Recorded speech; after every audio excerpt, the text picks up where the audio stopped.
placer vernos otra vez. ¿Cómo están? Buenas noches, bienvenidos a Agenda Abierta. Aquí comenzamos a charlar, como lo hacemos habitualmente, en el encuentro que tenemos semanal aquí en la pantalla local de Cablevisión. En Somos Salta y Jujuy, para el norte argentino, empezamos a hablar de los temas importantes y empezamos a charlar de los temas que nos interesan. Y bueno, justamente hoy nos vamos a ocupar de la situación que epidemiológicamente tenemos en Salta y en Jujuy. Vamos a hablar de coronavirus. Habitualmente traemos algunas historias alternativas también, de las que vamos a hablar incluso hoy.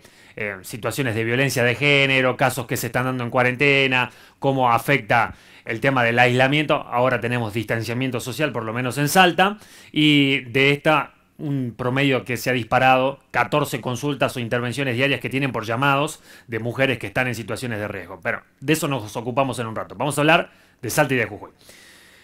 Cómo van cambiando las cosas y cómo en un fin de semana de repente la situación puede variar rotundamente, de tener una situación controlada, como la tenía Jujuy, en donde por un caso que empiezan a sospechar ya no es importado, sino que es de un jujeño y que trabaja en la fuerza policial, tuvieron más de 20 casos en sábado y domingo y empezó a acelerarse la curva de crecimiento y de contagios.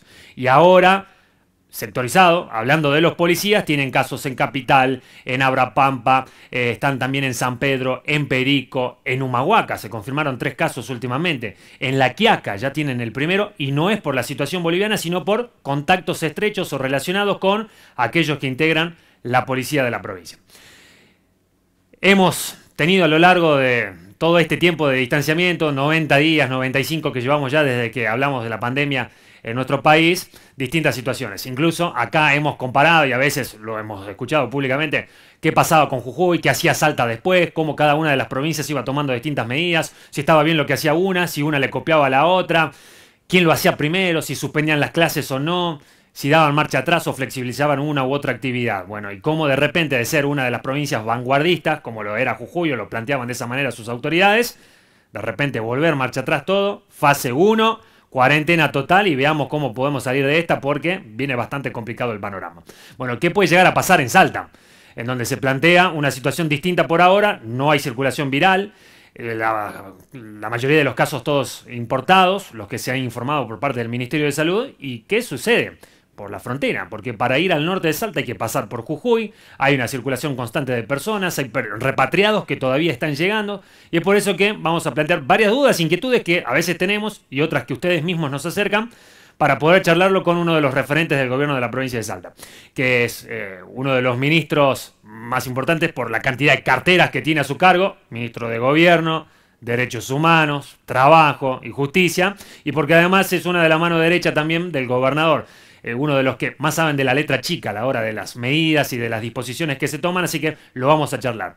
Además, en las últimas horas se han confirmado la llegada de miembros del ejército, un pedido que Gustavo Sáenz hizo enérgicamente mano a mano con Alberto Fernández, el presidente de la Nación, y que tras insistencias, conversaciones con otros funcionarios nacionales y hasta el pedido por nota, finalmente llegó una respuesta. Y vamos a compartir imágenes de cómo ya los efectivos están llegando a Salvador Massa para custodiar la frontera, porque muchos bolivianos cruzan para acá. Y es que están planteando la situación de que es más barato, conviene venir a comprar, se cerraron los comercios para que no haya flujo de personas, muchos que quieren venir a hacerse atender al sistema de salud pública argentina, y muchas situaciones al respecto. Lo mismo también con el caso de la Fuerza de Seguridad. Así que los invitamos a que se queden. Creemos que va a estar buena la charla, creemos que vale la pena poder hablarlo en profundidad. Hoy, charlarlo con detalles, más allá de la vorágine de 3 minutos, 4 minutos de una noticia, sino poder ahondarlo. Bienvenidos y bienvenidas. Pasamos a la mesa de trabajo. Bueno, y vamos a recibir a Ricardo Villada. Ministro, ¿cómo le va? Buenas noches. ¿Qué tal? El gusto. Gracias por venir. No, al contrario. Bueno, en Salta, más tranquilos que en Jujuy. Podemos decir que, sin comparar lo que está pasando con Jujuy, que verdaderamente genera un poco de preocupación, pero las fuerzas plantean ellos como hipótesis, por ejemplo, y lo dijo el propio gobernador Gerardo Morales, de que en el negocio de la coca, a veces por pensar de ganar un par de pesos más, algunos policías o algunos cercanos que tienen la posibilidad de cruzar a la frontera vienen, tuvieron contacto con personas que están del otro límite fronterizo. En Salta, ¿qué pasa con la policía, por ejemplo? ¿Hay controles estrictos? ¿Se viene monitoreando esto o no? ¿Cómo lo están abordando ustedes? Nosotros hemos comenzado en Salta ya tempranamente, antes de que se declare la emergencia en el país, adoptando medidas que tenían que ver con esto que ahora se denomina el distanciamiento social. Sí. Pero Salta ha sido una de las primeras provincias que suspendió la actividad de clases, tanto en la universidad como en los ciclos iniciales. Hemos transformado la realidad del sistema de transporte público que maneja la provincia para hacerlo exclusivo para gente del sistema de salud y seguridad. Todas esas medidas han ido generando una situación que hoy por hoy, yo te diría, no podemos estar tranquilos. En un mundo que vive una pandemia de la magnitud que hoy por hoy genera el coronavirus, no podemos estar tranquilos. Al contrario, tenemos que estar muy atentos. Sí, lo que podemos decir es que en nuestra provincia, relativamente en cuanto a la población que tiene muy poquititos casos. En relación con otras provincias que inclusive tenían una situación muy diferente, como es el caso de Formosa. Formosa hasta hace muy poquititos días no tenía ningún caso. Junto con Catamarca eran las dos que tenían el marcador en cero. Así es. Jujuy tenía una situación también muy buena en términos de cantidad de casos, pero bueno, esta enfermedad actúa así, por eso no tenemos que relajarnos y por eso nuestra estrategia ha estado concentrada en cuidar lo que tenemos internamente sobre la base de vigilar mucho los límites y la frontera. Sí. Hace mucho tiempo que venimos hablando de este tema y hoy tenemos novedades en este sentido. Hemos gestionado ante el Gobierno Nacional la presencia de efectivos del Ejército, porque nuestra frontera en el norte es muy extensa y tiene muchos pasos que utiliza la gente para trasladarse de manera ilegal, no a través de migraciones cumpliendo todos los requisitos, sino directamente a través de caminos que prácticamente son vecinales, y esto es en una extensión muy grande, no solamente en Salvador Maza, sino también en Aguas Blancas y también, por qué no decirlo, en Los Toldos. Por esa razón hemos insistido, pese a la decisión del Gobierno Nacional de atender esta situación, no desde ahora. El Gobierno Nacional ya había enviado 60 efectivos de gendarmería. Está bien. Pero y ahora el Ejército argentino. Sí, finalmente hemos conseguido que haya presencia de efectivos del Ejército argentino que van a trabajar de manera coordinada con la Gendarmería para poder disuadir el paso de gente del vecino país que hoy vive una situación muy compleja. ¿Qué despliegue es el que se va a hacer? ¿Hay un número de efectivos que van a mandar? Sí, nosotros habíamos pedido aproximadamente 100 efectivos para poder trabajar en toda la zona. Como bien sabes, allí hay un regimiento en la ciudad de Tartagal, los conocidos como Rodillas Negras, que tienen justamente la capacidad operativa para desarrollar estas tareas. Y desde ya, obviamente, agradecemos al presidente y a todo su equipo por haber atendido no solamente este pedido, sino también haber atendido el pedido del cierre de frontera. ¿Cómo es eso? Durante 30 días la frontera de Salvador Maza va a estar cerrada. Es una novedad que ha estado gestionando el gobernador en el día de hoy y la verdad que nos alegra mucho haber conseguido esto, porque vuelvo a insistir, tenemos que estar con la guardia bien alta en este tema. Por eso también a la gente, ya no a la gente que vive en otros países, a los salteños que estando en otras provincias de nuestro país quieren retornar, también le hemos establecido nuevas exigencias por la situación epidemiológica que se vive en diversas provincias. Ahora, una persona que quiera volver a la provincia de Salta, que tiene obviamente residencia acá en la provincia de Salta y que está en una zona donde hay circulación, va a tener que venir con un análisis PCR negativo. Ya son muchos los casos que han llegado a nuestra provincia, que van al aislamiento y cuando vamos a hacer el análisis para que salgan del aislamiento, nos damos cuenta que han llegado contagiados. Y esto no podemos permitir, y por eso a medida que transcurre el tiempo y que la situación epidemiológica así lo exige, vamos tomando medidas y vamos, como te digo, siendo más exigentes. Ahora, las personas que vengan, sea de una zona de circulación o que no haya circulación, igual van a tener que cumplir el aislamiento de 14 días de manera centralizada en hoteles. Me quiero detener en el tema del cierre de las fronteras, que es la novedad que nos enteramos ahora. ¿Esto qué implica? Que ningún salteño, ningún argentino va a poder cruzar para Bolivia y al revés tampoco ningún boliviano. Como ocurrió al principio de este proceso. Es decir, cuando todo el mundo lo conoce como fase 1. Sí. Esto comenzó el 20 de marzo y se cerraron las fronteras. En abril estaban cerradas las fronteras.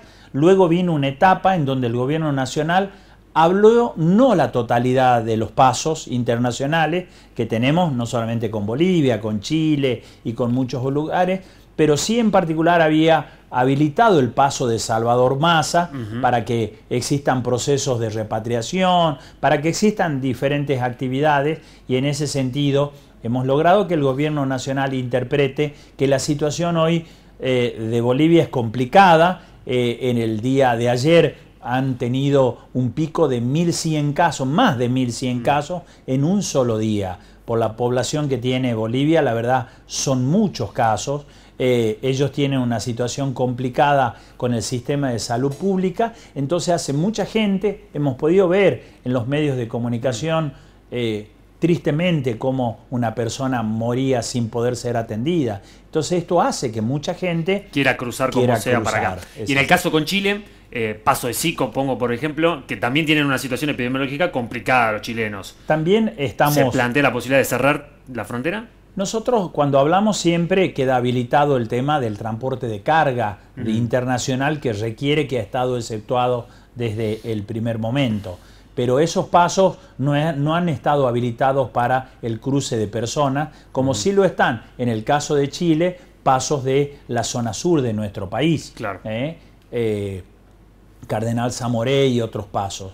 Acá, pasos que nosotros teníamos habilitados, particularmente Salvador Massa. Cerrado por 30 días y entonces la intención de que no crucen. Ahora, hemos visto también que, por ejemplo, llegan repatriados de Bolivia. Y en Salvador Massa, una concejal contaba cómo entraban los remises o en colectivos también, desde Santa Cruz o desde otras localidades, que en teoría tienen los permisos y pueden llegar.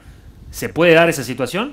Por pasos legales, digamos. El gobierno nacional tiene un mecanismo de repatriación de gente que está fuera del país y que ingresa a nuestro país, que puede hacerlo de manera terrestre, a través de vía aérea, por pasos que Migraciones habilitó. Vuelvo a insistir, Salvador Massa era uno de ellos. Ahora ya y esto no. Durante 30 días no va a ocurrir. Ah, está bien, porque sí lo habíamos visto un par de días atrás, claro. Sí, y estando es gente, habilitado. no necesariamente son capaz que no vienen a Salta, exactamente. Vienen a Tucumán, vienen a Santiago del Van Estero, a otros lugares, pero tienen que pasar generan sí o sí por una acá. situación de complejidad y de preocupación en los vecinos de esas localidades, y por lo tanto hemos creído conveniente y el gobierno nacional así también lo ha interpretado. Los casos que hoy hay en Salta son 31, 32, de acuerdo al último informe actualizado del Ministerio de Salud, son repatriados, o son contactos de los repatriados, gente que ha venido de afuera. En afuera. general son lo que se denominan casos importados, claro. Es decir, que han venido y que claramente han sido individualizados como personas que se han contagiado en otros lugares. Lo que nos plantean algunos es, ¿por qué si el virus no está acá, salvo los que ya se están tratando y todo lo demás, por qué se sigue permitiendo que lleguen de otras provincias, por ejemplo? No hay posibilidades de impedir que lleguen. Sí o sí hay que venir, ahora con este requerimiento nuevo del PCR negativo. Pero repatriados van a seguir llegando. Primero es muy complejo, te diría, establecer que personas argentinas que tienen domicilio en Salta no puedan venir. No solamente desde el punto de vista humanitario, sino desde el punto de vista recíproco. Si esas personas no vienen a la Salta y son de Salta, ¿qué es lo que pasa? ¿Quedan en otra provincia? ¿Qué pasa con la gente que vive en otra provincia? Recíprocamente nosotros teníamos, cuando comenzó esta etapa, también mucha gente que estaban en Salta y que debían volver a otras provincias. Mirá si hubiera ocurrido que, no sé, Francia dice no, que los franceses se queden en Salta, que las personas se queden en Salta. No funciona así, hay que tener un marco de solidaridad y un marco de colaboración que permita justamente estos procesos. No es que regresan a Salta, esto es un mecanismo que se da absolutamente en todo el país. Claro, lo escuchamos en el caso sanjuanino, por ejemplo, que detectan a este camionero que es salteño en San Juan. Y entonces San Juan dice, todo bien, pero bueno, que vuelva a Salta. Y entonces se lo encapsula y vuelve a Salta al Hospital Papa Francisco. Son diferentes circunstancias. Una cosa es las personas que estando en otro lugar quieren volver a sus provincias, y otra cosa es el transporte de mercaderías que hay en todo el país. Estos son dos cosas diferentes. El transporte necesariamente debe seguir funcionando. Si el sistema de transporte se para, Salta no dura un mes porque el desabastecimiento es tremendo, no solamente en términos de alimento, en términos de combustible y en términos de todo lo que hoy funciona incipientemente, como es la actividad comercial, tampoco podría trabajar de esa manera. Entonces nosotros tenemos que tener protocolos para las personas que vuelven a su provincia, sí, que vamos administrando. La gente debe tranquilizarse en ese sentido y entender que nosotros hemos ido evolucionando y que vamos adaptando el protocolo de esa gente y que vamos administrando su llegada. No es que cualquiera puede volver en cualquier momento. Vamos habilitando la cantidad de gente que llega en función de la disponibilidad de OPED. Y también tenemos protocolos. Hoy hemos estado reunidos con el secretario general del gremio de camioneros, evaluando justamente aquellos protocolos a los fines de que el proceso de movimiento de cargas sea lo más seguro posible. De los repatriados, ¿tienen un número de cuántas plazas hay disponibles para que puedan hacer los 14 días obligatorios, cumplan? Nosotros tenemos aproximadamente 1.200 plazas que administramos. Si uno hace un cálculo, 1.200 plazas de un proceso de cuarentena de 14 días, de alguna manera se van liberando 100 plazas por día que pueden ser ocupadas por personas que vienen de otra provincia. Tenemos un número importantísimo de gente que quiere volver a la provincia. Todavía quedan muchos afuera. Muchísimo, más de 40 pedidos de colectivos que quieren venir desde diferentes lugares. Claro, y en ese sentido se los van a otorgar, pero a medida que se vaya liberando. A medida que se vaya liberando y, como te decía, con protocolos cada vez más estrictos. Nosotros no exigíamos un análisis PCR negativo hace 30 días. Pero claro, hace 30 días la gente tiene que pensar que cuántos casos había en el país. Estábamos abajo, pero muy abajo de los 5.000 casos. Y hoy por hoy estábamos cerca de los 50.000. Bueno, esto exige ir adoptando las medidas que estamos adoptando, pero también exige que nosotros tengamos un comportamiento responsable. Y acá un párrafo aparte. La verdad que toda esta nueva normalidad pretende convertirse en una normalidad. Y la gente debe entender que esto no es factible. Hemos realizado casi 600 controles el fin de semana y hemos inspeccionado a muchos locales gastronómicos, comerciales. Vemos con mucho pesar, te diría, mucha gente que ya no utiliza el barbijo en la calle. Y si lo utiliza mal, lo tiene acá. Y tenemos que entender que lo que le pasa a los hermanos jujeños, lo que le pasa a los formoseños, lo que le pasa a los chaqueños, vos fíjate, nosotros tenemos límite con 6 provincias. Y la situación de esas 6 provincias es complicada.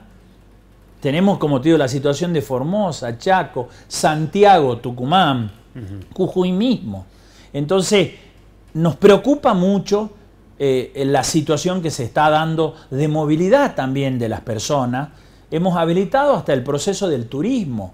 Hemos habilitado prácticamente todas las actividades, pero siempre sobre la base que tenemos que tener distanciamiento. Y muchas veces uno va a determinados lugares y la gente ya directamente no le importa y se acerca de una manera en que esto no puede pasar. Y debemos ser claros, el gobernador fue claro, sí. Si esto ocurre, nosotros vamos a tomar medidas y no nos va a temblar el pulso. Si hay que dar marcha atrás, vamos a dar marcha atrás, dijo Sáenz, en el hecho de volver a la fase 1, de volver al aislamiento total si es necesario. No vamos a volver a la fase 1, es decir, no vamos a volver para atrás todas las excepciones que hemos dado a las actividades, pero sí vamos a adoptar medidas para reducir la movilidad de las personas, para lograr que no haya tanta gente en la calle. Hace 30, 40 días hablamos del quédate en casa y ahora parecería que el quédate en casa quedó en una frase en Salta.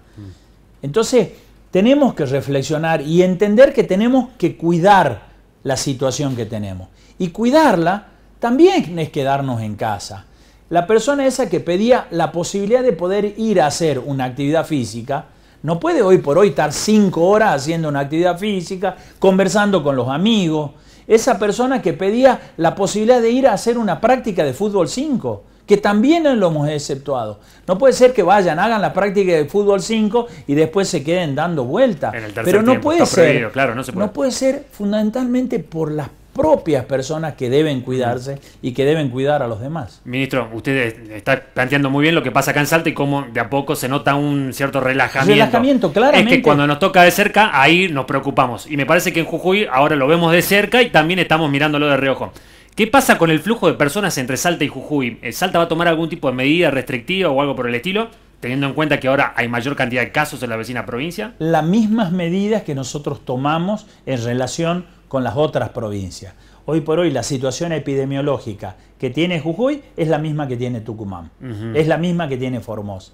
Tiene un importante número de casos, pero no está dentro de las provincias que la autoridad sanitaria establece que hay circulación comunitaria.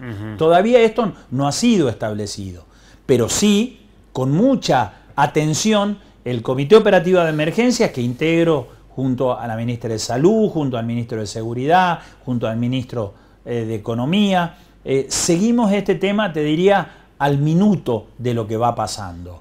Nosotros no hemos tomado medidas adicionales, pero hoy por hoy se estaba dando una situación de transporte, por ejemplo, a través de taxis y remis, de gente que en diferentes localidades de nuestra provincia llevaba y traía gente de Jujuy. Lo que hicimos es cortar el servicio. Claro. He dado instrucciones a la autoridad del transporte que corte de manera preventiva el servicio. Y esto es lo que vamos a ir haciendo. Si es necesario, como te digo, adoptar medidas que tiendan a reducir el flujo de traslado de personas, lo vamos a hacer. Y dentro del traslado de personas, mucho se habló de las empresas de transporte, que en una época los mirábamos de reojo y muchos hasta subían videos en redes sociales como persiguiéndolos porque no entendíamos tampoco el proceso de repartirlos en las casas, de dejarlos, de acompañarlos. Y se habla de una empresaria en particular, Silvia Magno, que en estas últimas horas fue imputada por la fiscal de Delitos Económicos Complejos, por Verónica Simes Sendebielke, porque dicen no tenían las autorizaciones correspondientes nacionales. No sacaban los permisos, hicieron algunos viajes sin autorización. ¿Cómo pudo hacer, por ejemplo, en este caso, esta empresaria, para llegar a Salta con los repatriados si no tenía esos permisos? Primero de contexto, Daniel. Desde que comenzó este proceso, a Salta llegaron más de 250 colectivos.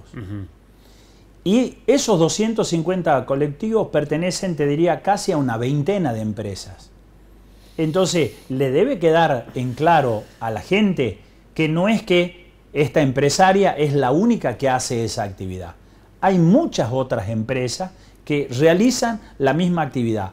Algunas contratadas en forma directa por parte de salteños que quieren regresar, otros contratados directamente por el gobierno nacional. El Ministerio de Transporte contrata directamente empresas para que traiga a Tucumán, a Salta, a gente que viene justamente desde fuera del país.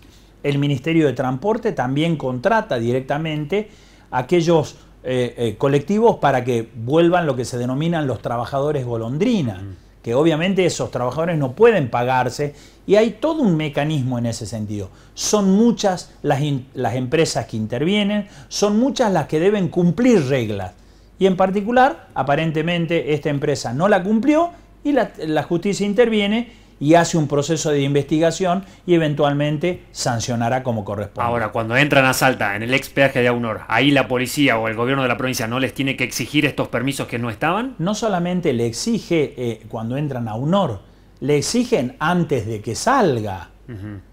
Y muchos de las empresas o de los colectivos que han llegado no cumplieron con lo que debían presentar al momento previo a comenzar el viaje.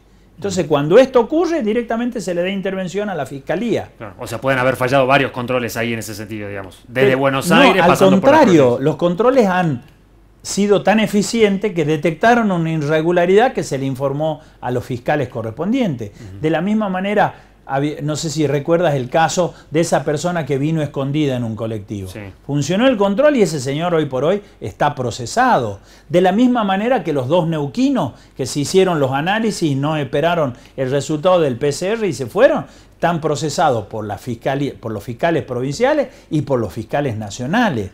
En ese sentido, también somos estricto, dando participación a la justicia para que establezca las sanciones que corresponden. En el caso de Silvia Magno, por ejemplo, ¿ustedes son los que denunciaron? Absolutamente. Mirá, no sé entregamos eso. la información. Estamos hablando de una situación que pasó hace un par de meses, Sí, que recién no de ahora, ahora, pero la sí, Fiscalía... son 3 casos puntuales. Hizo muchos viajes, pero son Exactamente. 3 viajes puntuales en los que Pero no tenía debe la quedar en autorización. claro, como te digo, que acá son muchas las empresas, a todas se les exige absolutamente que cumplan con la normativa, y el que no cumple con la normativa ya estamos viendo qué es lo que pasa. Está perfecto. Ninguna tiene coronita. Me parece Simplemente son empresas que desarrollan una actividad y que tienen que desarrollarla de acuerdo al protocolo. En algún momento se le había agradecido porque prestaban como servicio gratuito una... Cuando comenzó este proceso, el protocolo que teníamos nosotros era que la persona que venían en ese momento, había mucha gente que venían del exterior, Sí. cumplían el aislamiento en sus domicilios. Entonces, la autoridad policial y sanitaria debía ir a esos lugares a verificar que el domicilio esté en condiciones. En ese caso, quien prestó durante un tiempo muy corto fue esta empresa, facilitó los colectivos para hacer ese tránsito interno en la ciudad. A muy poco tiempo fue Saeta quien se encargó de ese proceso. Si vos recuerdas, Saeta no lo quería hacer en ese momento por los choferes. Tenían miedo, temor Cuando de se contagiarse. solucionó este tema, comenzamos a hacer esa actividad directamente con vehículos de Saeta. Me quedan 5 minutos, me marca la producción, pero quiero aprovecharlo. Un datito, a veces los números, de repente se habían dado 8 casos en Orán o 7 casos, no me acuerdo bien, y se habían disparado como las cifras y después de un momento se registraron más casos y volvimos atrás con el número. Los 2 neuquinos no sumaron porque se fueron para Neuquén, pero en realidad tenemos 32 casos, pero se computan 20 que son los que tienen domicilio en Salta. ¿Cómo se maneja? ¿Cómo se informa? Porque a veces hasta nosotros los comunicadores llegamos a confundirnos. Primero, lo importante es que la gente tenga en claro que Salta está haciendo una muy buena cantidad de test PCR. Está testeando mucho.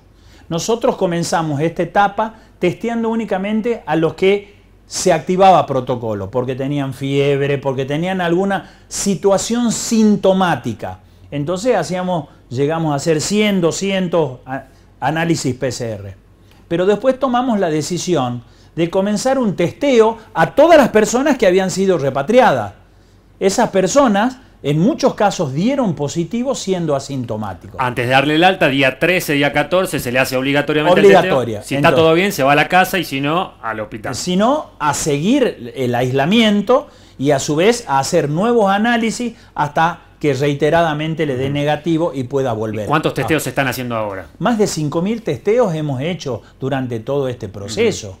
Y a su vez, y ponete a pensar, 5.000 contra, prácticamente estamos hablando de 30 casos. Cuando vos detectás un caso, cargas el lugar donde se detectó ese caso y la residencia de esa persona. Entonces, en muchos casos, hay casos que se han detectado en Salta, pero son personas que pertenecen a otras provincias. Por eso no nos aparecen en el cómputo de Salta. Claro, porque si no da la sensación de que no, Salta no se los quiere adjudicar para no subir a los números. Y a diferencia de otras provincias, nosotros hemos tomado la determinación de que las personas que se le detecta la enfermedad en Salta, por más que sean de cualquier lado, automáticamente se las atiende en Salta. Lo que ha pasado con la situación del chofer, la verdad, en San Juan, de que se hizo la detección, pero no es por un problema de egoísmo salteño. Es un problema de que no puede haber una persona que está contagiada circulando por el país. Si nosotros tomaríamos la determinación de que esa persona que se le encontró coronavirus en Salta, pero es de Buenos Aires, vaya a Buenos Aires, ¿qué estaría pasando en su trayecto cuando va a Buenos Aires? Esa persona puede ser responsable e ir totalmente encapsulada, aislada y demás, o puede bajarse a comprar golosina en Santiago del Estero o a comer algo en Santa Fe y estaríamos generando un impacto. Entonces, Salta ha tenido un comportamiento coherente, un comportamiento evolutivo que ha ido haciendo testeos de acuerdo a la necesidad epidemiológica y hoy por hoy tenemos la tranquilidad de manifestar con absoluta claridad cuál es la situación que nosotros tenemos. 30 casos, un poco más de 30 casos, muchos de ellos pertenecen a personas que residen en otras provincias y de los cuales más de la mitad ya están recuperados. 16. Que este es un dato también muy importante. Sí. Nosotros hemos logrado manejar la curva de tal manera que hoy por hoy, activos en nuestra provincia, si hacemos todos estos descuentos, prácticamente debemos tener 10 casos en esa situación. Y debo decirte también que ninguno de ellos ha requerido atención en camas de terapia intensiva, por lo cual también tenemos la fortuna, y Dios nos ayude para poder seguir sosteniendo esto, que no tenemos ningún caso fatal. Dos cortitas. Una de esto, de la cantidad de camas operativas y disponibles. ¿Se había preparado el centro de convenciones de Limache como un centro COVID? ¿Se lo desarmó para mandar camas a Orán? No, para nada. Ah, porque en Orán decían que les estaban mandando camas para armar una especie de hospital de Sí, campaña. lo que debe tener la gente. Que llegaron en mal estado y pensaban tenemos que eran de acá. hacer un uso eficiente de los recursos, Daniel. Entonces, no salimos a comprar camas. Y en ese sentido debemos agradecer al Ejército por habernos prestado cama. También hemos hecho construir camas en el servicio penitenciario. Nos damos vuelta con lo que tenemos, porque tenemos que estirar el dinero para poder justamente tener la mayor cantidad de camas, la mayor cantidad de respiradores, para poder tener los insumos necesarios para testear. Todo esto requiere un esfuerzo económico muy grande. Tener el control en prácticamente 12 puntos de toda la provincia, en la frontera, donde hay policías permanentemente, Daniel, es un esfuerzo tremendo solo en términos de equipamiento. Porque vos ponete a pensar, hay que estar permanentemente cambiando equipamiento de protección personal, barbijos, camisolines, un montón de cosas. Y esto es un esfuerzo económico. Y este esfuerzo económico se está haciendo y sin embargo se están no solamente pagando los sueldos de la administración pública, no se ha cortado la cadena de pagos de los proveedores de la provincia. Al contrario, se han reactivado casi más de 90 obras, pagándole justamente los certificados a las empresas contratistas. ¿Qué requiere de esto? Un buen piloto de tormenta, y ese es el gobernador que tenemos. Bueno, y la segunda cortita que le quería hacer. Sabemos que la situación puede cambiar en un fin de semana. Sí. El caso testigo Jujuy, claramente de controlado a no descontrolado, pero sí a... El error que vos cometés hoy, ¿sabés? No es que vos cometés un error hoy, te das cuenta mañana y pasado lo corregís. El error que vos cometés, te das cuenta de acá a 10 o 15 días, cuando ya no lo podés corregir. Ya el árbol se te va ramificando. Exacto. Y es bastante complicado. Bueno, mucho se hablaba del pico de contagios, cuándo vamos a tener la curva acá en Salta. Hoy la vemos a nivel país, que sabemos que no está en la meseta, sino que puede seguir creciendo, entonces no estamos en el pico. Pero en Salta, ¿cómo va a ser esta curva imaginaria? ¿Qué nos imaginamos o qué pronóstico tienen ustedes? Nosotros entendemos que va a haber una evolución de los casos, Daniel. El presidente fue bastante gráfico y dijo, fíjense cómo antes el manchón rojo estaba en el centro del país y después gran parte del país era blanco. Ahora, cuando uno analiza la situación, vos tenés el rojo cada vez más rojo en el centro del país, pero tenés muchos puntitos que se han empezado a esparcir a lo largo y ancho del país. Va a ocurrir esto. Vamos a tener nuevos casos. Van a venir a través del sistema del transporte, van a venir eventualmente de gente que venga a nuestra provincia. ¿Qué es lo que tenemos que hacer? Detectarlo rápido, encapsularla y hacer un cerco epidemiológico. Cuando eso ocurra, vamos a tener 2 casos que han entrado, se encapsula, 3 casos se encapsula. Y este es el juego que nosotros tenemos que hacer, esta es la actividad que tenemos que hacer. Y en ese sentido un reconocimiento importantísimo a toda el área de epidemiología de la provincia, que yo te diría no descansa, porque están permanentemente, tienen que hacer una tarea de investigación y una tarea de bloqueo permanente que junto a la gente de seguridad la están haciendo con muy buenos resultados. Lo charlábamos en la previa con el equipo de producción de la posibilidad de invitarlo para que venga esta noche aquí a visitarnos por la cantidad de dudas que había de consultas y creíamos que era el más indicado para responderlas, así que esperamos que hayan quedado satisfechas todas las respuestas. Muchas gracias, ministro. Al contrario, a vos, Daniel. Ricardo Villada, el ministro de Gobierno, Derechos Humanos, Justicia y Trabajo de la provincia de Salta. Hacemos una pequeña pausa, ya volvemos para seguir charlando a Agenda Abierta.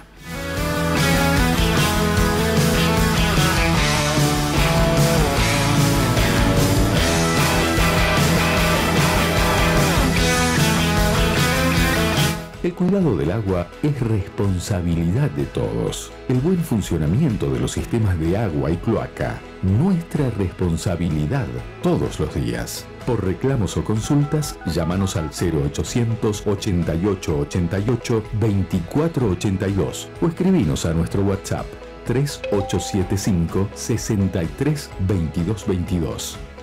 Aguas del Norte, la compañía de los salteños.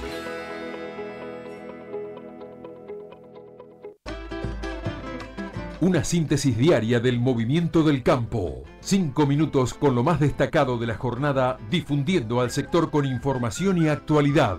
Campo Visual, de lunes a viernes a las 21:55 por Somos. La pandemia continúa. Mantengamos el distanciamiento social. Cuando salgas, te aconsejamos. Cuando concurras a lugares públicos, respetá la distancia de 1,5 metros. Si estás enfermo, quédate en casa. Cuando uses transporte público, seguí las recomendaciones que te indiquen. Logramos avanzar en la nueva normalidad. Ahora, depende de vos. Nosotros estamos trabajando en el día después. Entre todos nos cuidemos. Gobierno de Salta. Gobierno presente.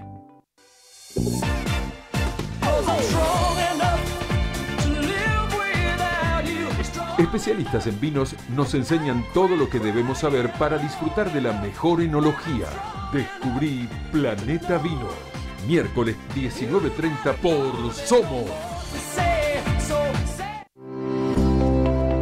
Frente al aislamiento social, preventivo y obligatorio, el Consejo Deliberante de la ciudad de Salta continúa brindando sus servicios a la comunidad a través de nuestras líneas de comunicación. Un consejo más cerca tuyo. Te invitamos a ver todos los días Somos País. Imágenes y testimonios desde distintas ciudades. Muchas historias en apenas media hora en este noticiero, el más federal de todos.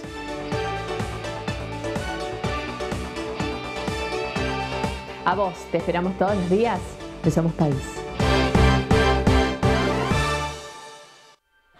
Es algo lindo poder ayudar a la gente, es una satisfacción. Cuando empezamos con el comedor, la intendenta Bettina vino su equipo y nos ayuda bastante, ¿no? A través de ellos estamos recibiendo la mercadería. Ayudamos a la gente con el Plan Unidos. Y ayudo con el Plan Unidos. Para mí el Plan Unido es servir a la gente con un plato de comida.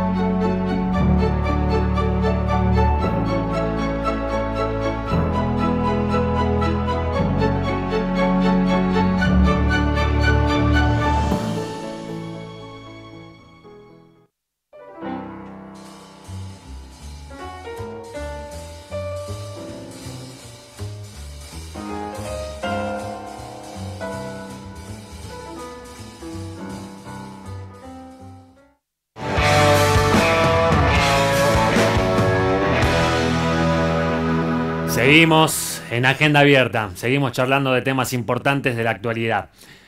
De acuerdo a las estadísticas que se sacaron entre marzo y abril de este año 2020, marcado por la particularidad de la pandemia, 14 intervenciones diarias del 911 ante llamado de mujeres por violencia de género.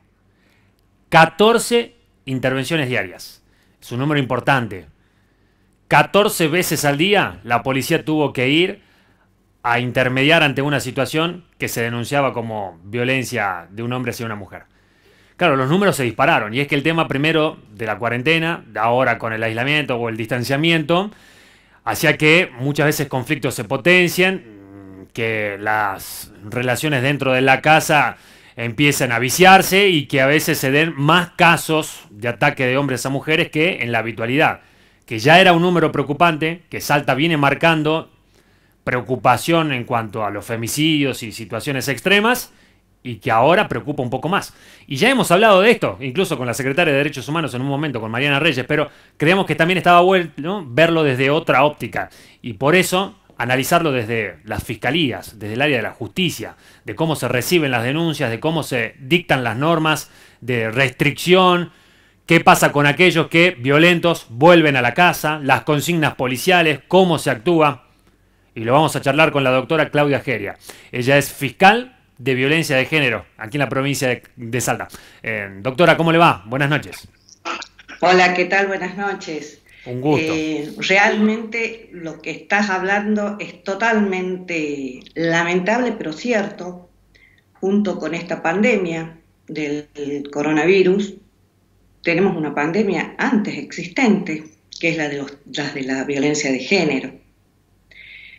Si vos querés, yo te cuento más o menos cómo funcionamos nosotros como fiscalías penales especializadas en violencia de género. Está bueno para entenderlo también, para saber cómo trabajan ustedes y cómo aquel que recurre a la asistencia y a la ayuda pueda entender quiénes son los que están del otro lado del mostrador. Cuéntenos, por favor.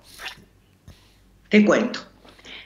Nosotros somos en la actualidad 5 fiscalías penales de violencia de género, distribuidas por comisarías de las diversas zonas de la provincia. Y atendemos todos los casos de violencia de género. ¿Cómo es la forma de atención? Cuando la mujer va a la seccional de policía a denunciar, primero quiero advertir que no solo se puede denunciar en una seccional de policía, sino que hay muchas otras instituciones para denunciar, como la Oficina de Orientación y Denuncia del Ministerio Público o del OBIF. Pero centrándonos en el caso de que una mujer vaya a la policía le toma la denuncia y al mismo instante que terminó de tomar la denuncia, la envía vía un registro informático a un celular oficial que tenemos todos los fiscales de violencia de género. Recibida esa denuncia, el fiscal la lee en el momento, y en el momento el fiscal o los auxiliares fiscales, cada fiscal cuenta con 2 auxiliares fiscales, imparten vía telefónica, por escrito o por llamado, las directivas especialmente para proteger a la víctima. La víctima desde el minuto 0 que realiza su denuncia debe estar protegida. Te digo, debe estar protegida porque desde el Ministerio Público así lo hacemos. Nosotros, los fiscales, podemos ordenar consignas, ya sean fijas o ambulatorias, que a veces mucho se habló de la consigna y mucho se quiso sacar la consigna, pero es el único medio en la actualidad que nos puede proteger a la víctima. Sí, sin embargo, doctora, y la corto ahí un ratito, en estos momentos se está acusando y también ya llevando un proceso formal contra un policía que cumplía las funciones de custodia en Cerrillos, cuidando a una mujer que había denunciado a su pareja policía también, que le había golpeado, y en ese momento se desatendió, vio el teléfono, o sea, quizás los mecanismos estaban dados, pero a veces seguimos llegando tarde o hacemos mal las cosas. ¿Qué pasa en ese sentido? Hacemos mal las cosas. El mecanismo llega, pero se hacen mal las cosas. Este fue un caso muy lamentable que por atender un llamado telefónico, si es que fue así, no estoy en la investigación de la causa, pero sí sé que más o menos va por ese lado, se provocó la muerte de una persona. Entonces, ¿por qué te digo que en la actualidad tenemos lo único que son las consignas? Porque hasta antes de esta pandemia teníamos las pulseras electrónicas, no muchas, pero teníamos, como para cubrir los casos graves y urgentes, que tampoco podemos decir, este caso no es grave o este caso es menos grave. Todos los casos de violencia de género llevan un riesgo y conllevan un riesgo. Y de ahí que quiero contarte de dónde sacamos ese riesgo que puede parecer estar sufriendo la víctima. Cada Fiscalía de Violencia de Género, independientemente de mandar al momento de recibir las denuncias todos los mecanismos para proteger a la víctima, tenemos un cuerpo técnico formado por un psicólogo y un asistente social. Ellos, en base de unas reglas, de unas pautas y de unas preguntas para hacerlo más fácil de entender, sí, entrevistan al víctima y de acuerdo a las preguntas que le van haciendo, deducen el riesgo que está padeciendo. Y nos manifiestan a los fiscales cuál es ese riesgo para que arbitremos todas las medidas necesarias para la protección de la víctima. Son tantos los casos como vos dijiste recién, cómo se dispararon las denuncias. Son tantos los casos diarios, son tantas las denuncias diarias, que a veces no se llega con ese análisis de riesgo a todas. ¿Y cómo hacen ante la gran cantidad de demanda? ¿Cómo decide usted, por ejemplo, la fiscal que tiene que tomar determinaciones en cada uno de todos estos casos? Con el tiempo, con la especialización, uno más o menos se da cuenta de cuál es la gravedad. Como vuelvo a decirte, todas son graves, todas. Entonces, ¿cómo paliamos esa gravedad? Primeramente, con la custodia, con la prohibición de acercamiento que se le pide a un juez, pero siempre es citada la víctima a la fiscalía para charlar un rato, para que tenga una entrevista, aunque no sea con el equipo técnico, la tiene conmigo, o con el fiscal, o con los auxiliares. En el caso mío en particular, prefiero que las entrevistas sean conmigo, porque uno se da cuenta de lo que está sufriendo la víctima. Y es necesario esa comunicación, es imprescindible la comunicación de fiscal con la denunciante. Como así también es imprescindible al momento del juicio que la denunciante vaya y exprese todo lo que tiene que expresar. Doctora, ahora usted recién me hablaba de la consigna policial, de que antes las tobilleras, ¿el botón antipánico no va más? El botón antipánico hace mucho tiempo que en Salta no hay. Hay una lista larga de espera, una larga lista de espera de mujeres para las cuales solicitamos el botón antipánico. Pero ¿cuál es la diferencia entre un botón antipánico y una pulsera electrónica? En el botón antipánico, la mujer es la que tiene que apretarlo o disparar el dispositivo cuando el agresor está cerca. A veces, y ya es tarde. Claro, hasta que llega la policía no se puede hacer mucho. A veces es tarde. Con el tema de la pulsera electrónica, las cuestiones, yo no digo que se solucionan al 100%, pero es mucho mejor, mucho más práctico, porque a través del 911 se está controlando la pulsera que tiene puesta el agresor con el dispositivo que tiene la víctima. Se hace un monitoreo. Entonces, cuando se ve que la pulsera se va acercando al celular que tiene la víctima, que se las da, obviamente, es un equipo completo, ahí interviene la policía de la zona y puede llegar más antes a solucionar el tema. ¿Y disponibilidad de tobillera cómo andamos? Tampoco hay. Claro. En su momento eran escasas y ahora directamente no hay. Lo único que nos queda son las consignas. Claro. Y partamos de confiar, partamos de que la persona que vaya a hacer la consigna tenga la responsabilidad de que está custodiando una persona en peligro. Usted me dice que charla con las víctimas, que tiene la posibilidad de encontrarse cara a cara con ellas, de que le cuentan sus preocupaciones. Sí. En este último tiempo, ¿qué nota? Sin poner un nombre concreto ni un caso particular claramente, pero para entender un poco los fenómenos de cómo se están dando en este tiempo de pandemia, ¿qué cosas plantean? ¿Qué situaciones son las que se están viviendo?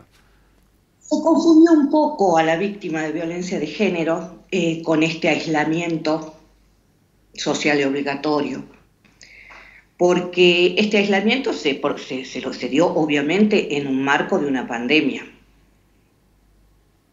Pero como vuelvo a decir, la violencia de género es una pandemia. Y un poco la víctima se vio, si se quiere, obligada por este aislamiento obligatorio a vivir con el agresor. No había trabajo, el consumo de alcohol se acrecentaba, el consumo de sustancias se acrecentaba, y la que recibía toda la agresión y con mayor potencia era la víctima. Es real que el 911 tuvo que intervenir 14 veces en un día, pero también es real que en ese tiempo cuando se decretó el aislamiento, que fue el 18 de marzo, del 18 de marzo al 18 de abril, las estadísticas de denuncias penales Eso es lo que estoy hablando en este momento. Disminuyeron. Mirá. La víctima sí, llamaba al 911, pedía la intervención, quizás iba al polo integral de las mujeres, pero la denuncia penal mermó. Te doy un dato estadístico que lo saqué esta mañana porque me gustaría de que esto quede bien reflejado. Supongamos, esto es de los datos del registro que tenemos nosotros en el Ministerio Público y de mi Fiscalía. Del 1 de enero del 2020 al 1 de febrero del 2020, en la Fiscalía se recibieron 178 denuncias. Del 18 de marzo al 18 de abril se recibieron solo 54 denuncias. 3 veces menos, claro. Y ahí es que se tornó una aflicción total y a través del Procurador General de la provincia empezamos cada fiscal, pese a que no estábamos trabajando presencial, voy a aclarar, a comunicarse con todas y cada una de las dependencias policiales para que entrevisten a las víctimas, al menos aquellas que tenían consignas fijas o consignas ambulatorias, para ver cómo estaba la situación. Algo se tenía que hacer. De ahí también se empezó con la campaña de que el aislamiento social y obligatorio no privaba a la víctima a salir a denunciar, porque no era obligatorio que siga aguantándolo el agresor. Claro, ¿qué quieren decir estos números para pasarlo en limpio? Usted me dice, aumentaban las llamadas al 911, pero no aumentaban las denuncias. ¿Cómo se traduce? ¿Qué quiere decirlo? ¿Por qué no aumentaban las denuncias? Pues no te olvides que con una denuncia se abre un proceso. Con un proceso se llega a un juicio. En el juicio quizás lleguemos a una condena. Y hay mujeres que no tienen los medios económicos para mantener a sus hijos. Hay mujeres que dependen del agresor quien mantiene a sus hijos. Últimamente todas estas políticas están cambiando, no voy a decir que no. Se ha dado mucho énfasis y mucha importancia al tema de violencia de género, y ese dato de la economía no es un dato no importante, es un dato fundamental. Muchas veces la víctima se ve obligada a no denunciar o a querer levantar una denuncia porque no tiene medios para mantener a los hijos, y es el agresor el que los tiene. Claro, y entonces usted me dice, mandamos a los policías a que vayan a encuestar, a entrevistarse con ellos para ver qué pasaba. ¿Y qué pasó después de eso? Hubieron casos en que se notó el nerviosismo de la mujer, porque independientemente tampoco va a decir, sí, estoy mal, cuando tiene el agresor adentro. Claro. Pero el personal policial nos comunicó el nerviosismo de algunas de ellas y tuvimos que intervenir. Se intervino pidiendo, que se la entreviste a través del asistente social. Vuelvo a decir, el aislamiento fue para todo, pero en los casos de violencia de género se activaron todos los mecanismos para que la mujer no quede desprotegida. Se mandó un asistente social de la Fiscalía para que haga una entrevista en el barrio, en los vecinos, para ver cómo estaba, y de ahí se tomaron las medidas. Se llegaron a detenciones así, Está bueno con este método. Por eso es tan importante llevar a oídos de la comunidad y de las propias víctimas. El aislamiento social no es obligatorio en el sentido de que no tienen por qué aguantar, por qué obligarlas a estar con el victimario. Pueden salir a realizar una denuncia. Todo se flexibilizó ahora. Y lo de la violencia de género se flexibilizó muchísimo más. Hay muchos medios. La familia de la víctima de violencia de género, las amigas, no deben dejarla sola. Siempre un llamado, siempre un contacto, porque ellas mismas, la familia o las amigas, se pueden contactar con nosotros. Se actúa en muchos casos a través de no denuncias directamente de la propia víctima, sino de familiares o de amigas, y de ahí la Fiscalía ya tiene sus mecanismos para lograr entrevistar a la denunciante, convencerla que vaya a la Fiscalía. Quiero advertir y quiero aclarar que pese a que se trabaja con un reducido grupo de personas, las fiscalías de género o resolución de procuración somos las únicas que podemos atender a las víctimas de violencia de género. Doctora, somos las únicas Me quedan los últimos minutos, pero también la quiero aprovechar para contar que esto no es tampoco patrimonio de una ciudad o de un pueblo, sino que, como usted lo decía, es una pandemia, el tema de la violencia de género, por lo tanto llega a todos. ¿Usted, además del capital, tiene jurisdicción en otras localidades? ¿Se da la misma situación? ¿Es un problema compartido? Problema totalmente compartido por Salta, por el mundo, y en especial por la República Argentina, con tantos femicidios que hubo y más en época de esta cuarentena. Yo solo tengo jurisdicción en Salta Capital. Está bien, era la duda que nos quedaba. Bueno, entonces está bueno decirlo, en la comisaría, en la fiscalía, en el polo integral de la mujer, hay distintas posibilidades para que las mujeres que están en riesgo o sus familiares se puedan acercar y no tengan miedo, hagan la denuncia. Más allá del llamado al 911, que importa, también iniciar entonces el proceso de denuncia ante algún riesgo. Totalmente. Hagan la denuncia y vayan a verla al fiscal. El fiscal tiene la obligación de atender y es importantísimo que el fiscal o los auxiliares tomen contacto con la víctima. Le agradecemos mucho por estas palabras, creemos que sirve y que cada vez que hablamos de este tema siempre hay alguien que se queda con este mensaje, así que le mandamos un caluroso afecto. Muchísimas gracias. Muchísimas gracias. Bueno, ahí está, la doctora, contándonos un poco, la fiscal de violencia de género en Salta, específicamente sobre este tema que la doctora Claudia Geria claramente lo explica. Es algo que ya viene pasando, pero que en este tiempo quizás se nota un poco más y en donde hay una dependencia económica, situaciones que la pandemia limita y que a veces está bueno poder charlarlo. Creemos también que esto es servicio social. Y si podemos charlarlo y dedicarle unos 20 minutos para tratar de salvar una vida, el trabajo está hecho. Nos encontramos en una semana. Vamos a seguir charlando Agenda Abierta. Ha sido un gusto. Nos encontramos para hablar de los temas que nos interesan. Hasta la próxima.